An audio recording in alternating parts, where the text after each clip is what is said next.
Fuck, I don't know. No, it's in yours. No, it's fine. Just Yeah. Can you guys close the door unless we did that?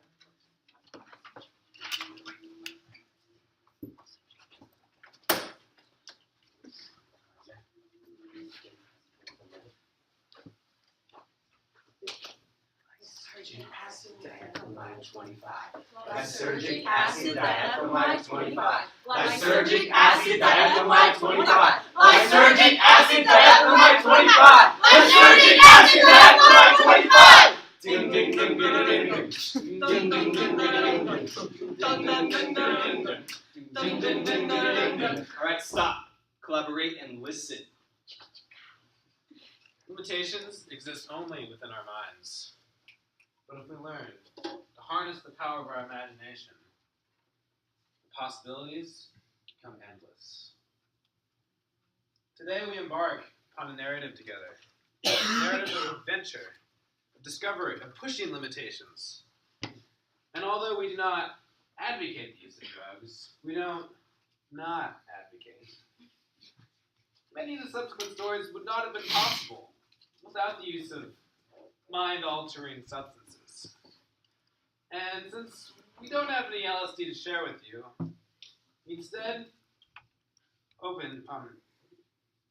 invite you to open your eyes, heart, and soul to allow yourself to enter into our world. As the great Henry David Thoreau put it, the world is but a canvas, the imagination. Yup. I married a stranger, quit my job, moved 3,000 miles away from home, dropped out of graduate school, and stumbled into a career as an art critic. But those changes, which most of us would consider fairly significant, were in a poot in a plastic pote compared to the permutation, the alchemical alteration, the reorientation that I would undergo quietly sitting in an armchair one July afternoon in 1964. Not exaggerating.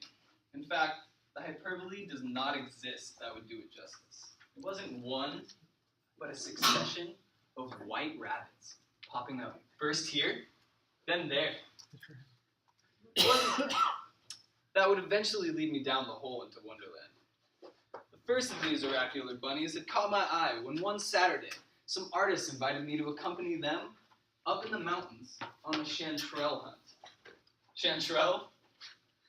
Sounded like the stage name of a chanteuse in a Parisian nightclub, but I was pretty sure no sexy French singer was lost in the Cascades. What then was a chanterelle? A mushroom. It turned out to be a damn mushroom. Down south, where I hailed from, folks did not waste a perfectly fine autumn afternoon tramping over hill and dale looking for wild mushrooms. Au contraire, whenever one of my people chanced upon a mushroom, they'd mutter "toadstool" under their breath and kick the thing through the goalposts of oblivion, as if it were one of Satan's fumbled footballs. The mushroom is an object of mystery, blooming in thick fogs of superstition, its roots reaching into the deepest cellars of the human unconscious. On one level, it has a reputation of an aphrodisiac, both its image and its many names in many languages soaked with erotic meaning. Throughout the world, the mushroom has been employed as a symbol for phallus, vagina, and the sex act itself. Commercially, or maybe not, it has been chosen since the primitive times to represent evil and death. Standard equipment for poisoners, a necessary accessory for well-appointed witch, dark is the hue of fungoid reddit. Laconer, the picturesque fishing village, and a long-time artist community where 8 years later, I would settle down, if that's not too wimpy a phrase, made an excellent home base for mushroom expeditions. From there, friends and I had motored into the Cascades all that autumn in search for oyster mushrooms, king boletus, matsusaki, and more chanterelles.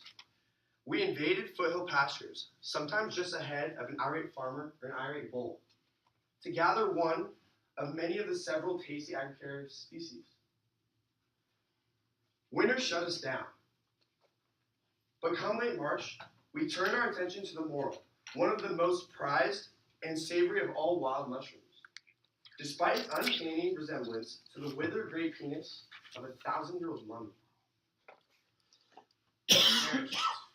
We picked, we cooked, and we ate. Spring mushrooms fancy winter no more than the fall varieties. So by mid-May of 1964, I put away my basket temporarily and shifted my gastronomic focus to a more tamer fruit, knowing that in a couple of months, my father would be shipping me tomatoes from his Virginia garden. It was at that time, however, that someone happened to mention an article in a recent Life magazine that went into detail of a sort of different sort of mushroom. A variety that illuminated not the palate, but the mind. Curious, I tracked down that issue of Life, opened it to the article in question, and whoosh. Noticing that whenever I looked at the funny papers, my parents fetched me to an optometrist. As a consequence, and much to my embarrassment, I entered the first grade wearing a wire-rimmed spectacles. The school year was only about a month or so old when Charlie, the class roughneck, punched me in the face, shattering my glasses. I can't imagine what I must have said to provoke the little bastard. At any rate, I was physically unharmed, but the force of the blow sent a shard of glass flying, delicious irony, into Charlie's right eye, and it had to be surgically removed.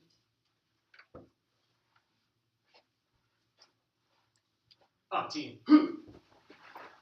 Take heed, ye foul-spirited critics. Skirrell's attacks have been known to backfire. Take heed, ye foul-spirited critics. Skirrell's attacks have been known to backfire. As mentioned, I started writing fiction at age 5. Hardly an overnight success, however. I didn't get published until I was 7.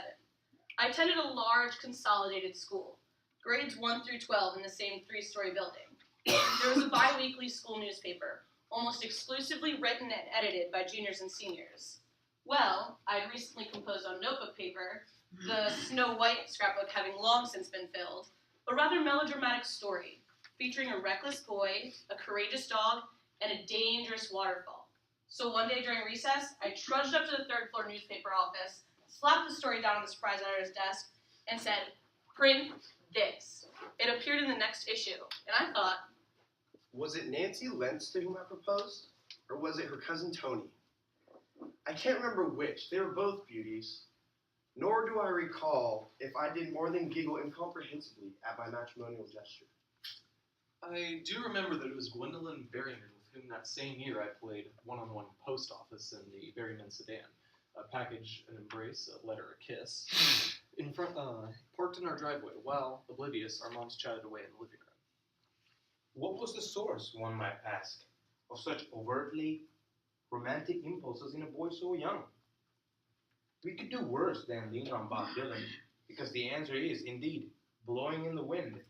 Blowing rough. Having spent significant and affecting years in each of them, I claim to have fine hometowns, and never mind that none would likely lay claim to me.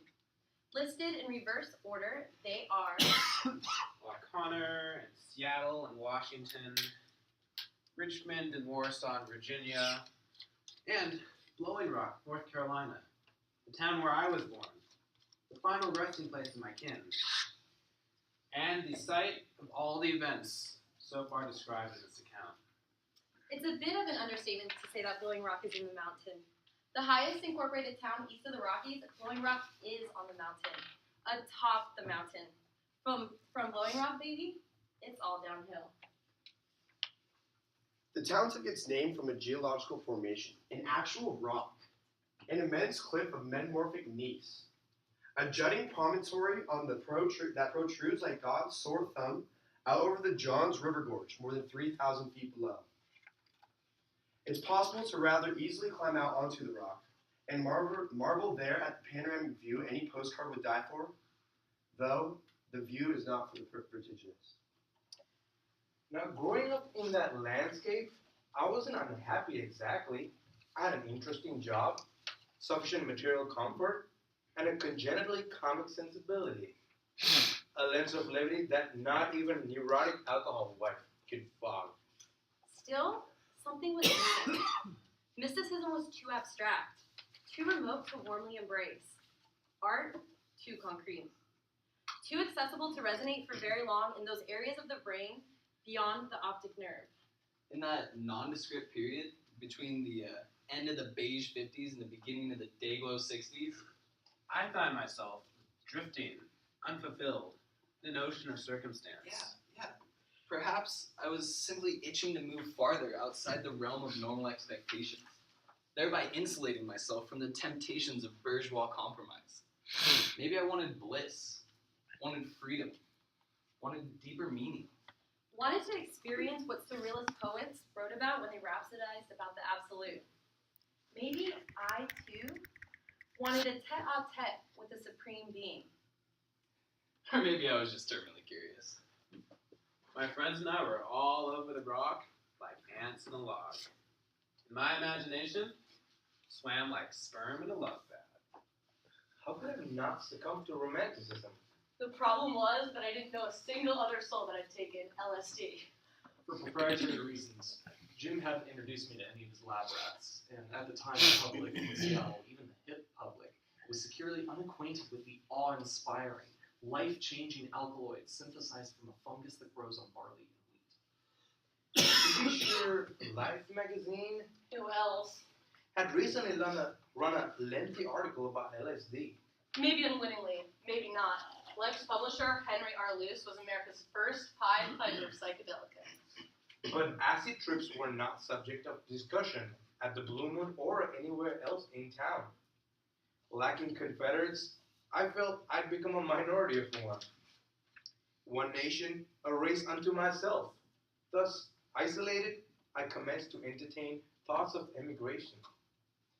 Secretly, I planned to go in search of my new kin, to mingle somewhere with others similarly mutated. I could sense that they were out there.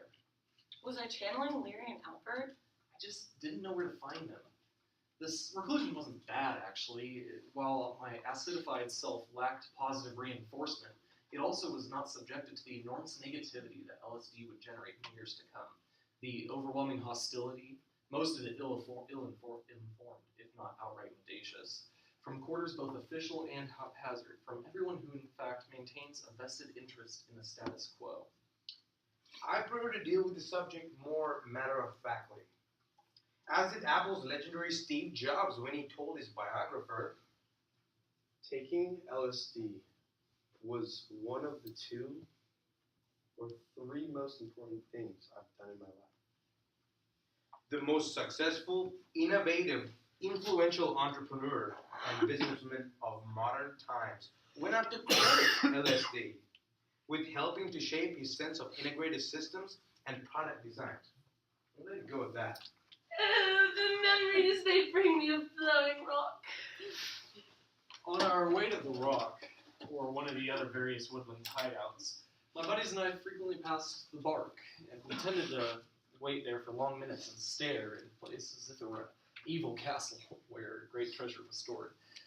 Once in a while, we'd see gentlemen emerge after a bout of drinking and dancing inside. We'd see some tattooed fellow with a cigar in his teeth and with what the Sunday school crowd called a floozy on his arm. Watch the couple straddle a big Harley Davidson and go roaring out of the red clay parking lot, enveloped in an oxygen of freedom about whose perils and rewards we could scarcely guess. At those moments, all I wanted was to quickly become old enough to drink beer, dance, get tattooed, smoke cigars, ride motorcycles, and have a floozy of my own on my arm. I suppose there could have been an element of the romantic in my desire for the Mexican mushroom. An adult equivalent of stowing away on the smuggler's ship, or running away with the circus. Although in retrospect, I think it was something more universally felt, if less commonly expressed. A vague yet potent desire to experience up close and personal the fundamental essence of reality, the witch of which there is no witcher, the ghost in the machine.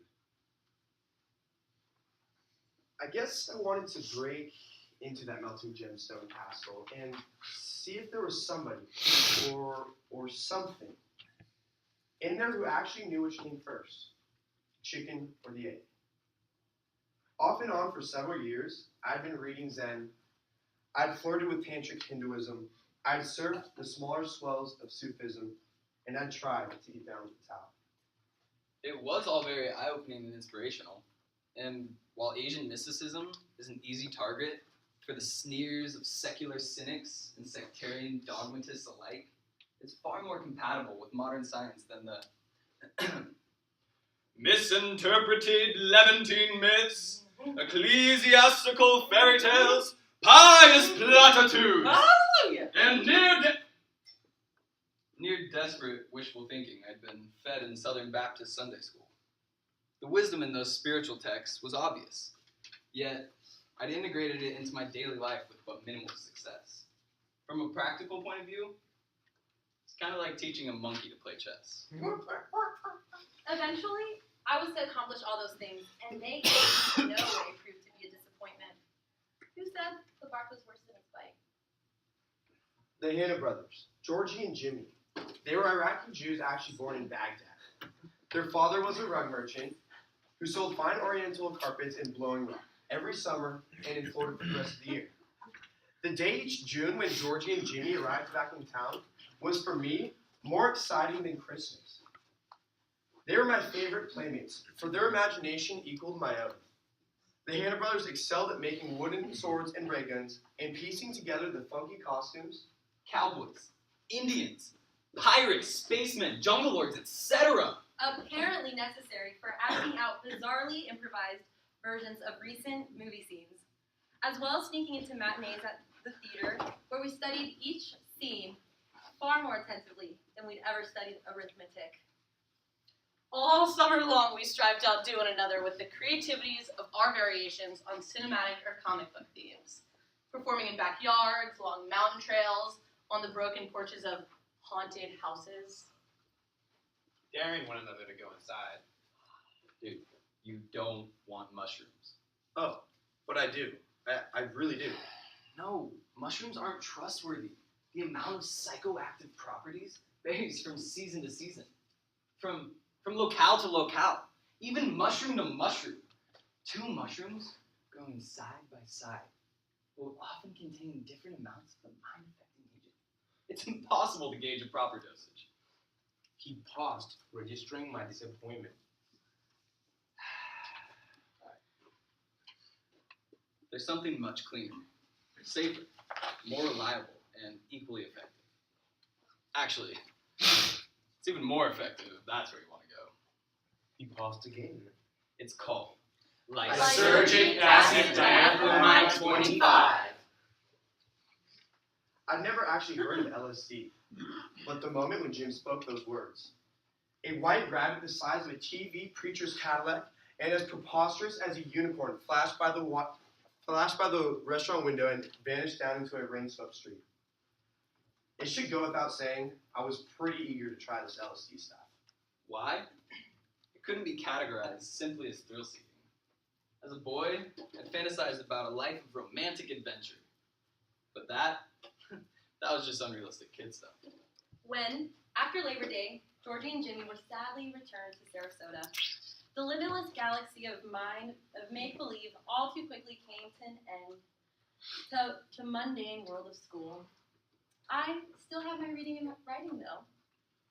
I also had Jimmy Holzhauser, a year-round boy, my next best friend, and, oh the shame, my partner in actual crime.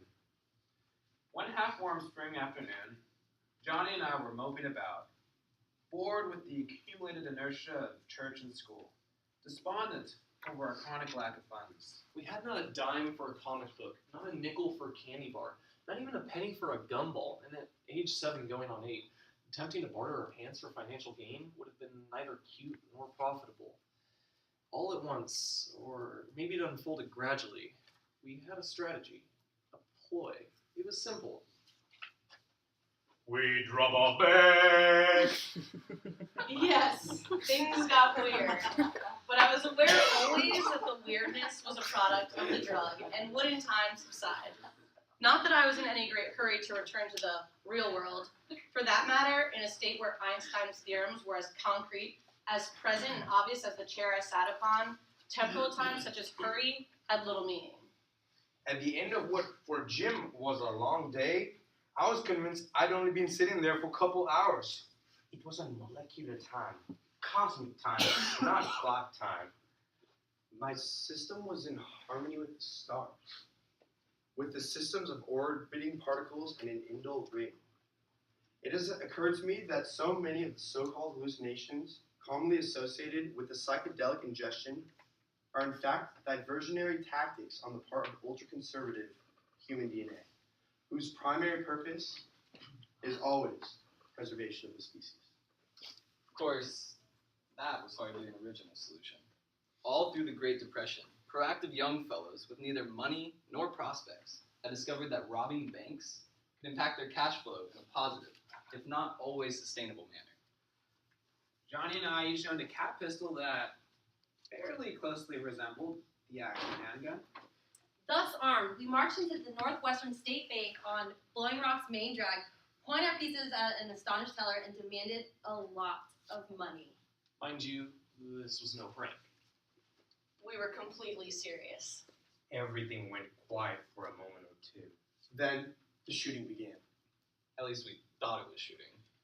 When subjected to LSD, there is a portion of our brain that, failing to scare us into a bad trip, We'll then roll out amazing fractal 3D cartoons, hoping that, by sufficiently entertaining us, It can divert us from the existential truths that fungoid alkaloids seem mysteriously designed to uncover. For its narrow interest, our DNA puts on a show, hoping to head off a psychic jailbreak.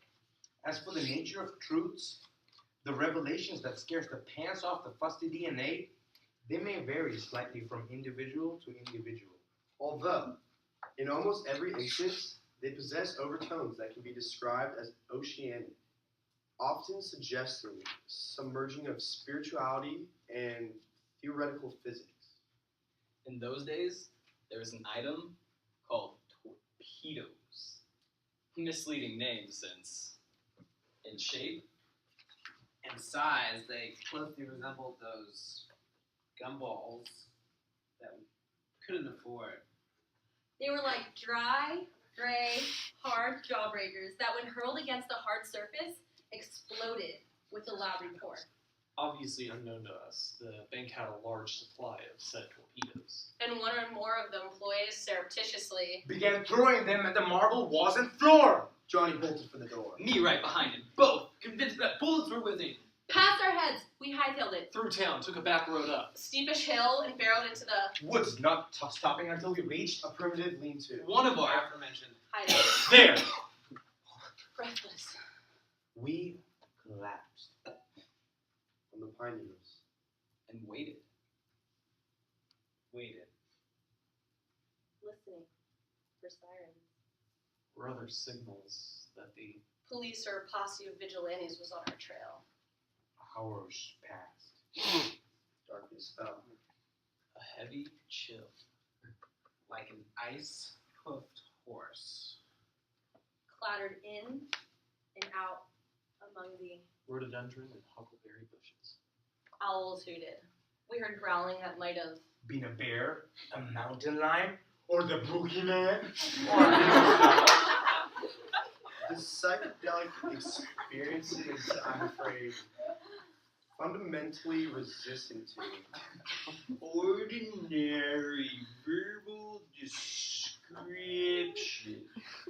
So much so, in fact, that even a professional novelist can Fiercely write about it without squalling in his observations of the purple cloak of woo-woo. Woo-woo. Woo-woo. Woo-woo.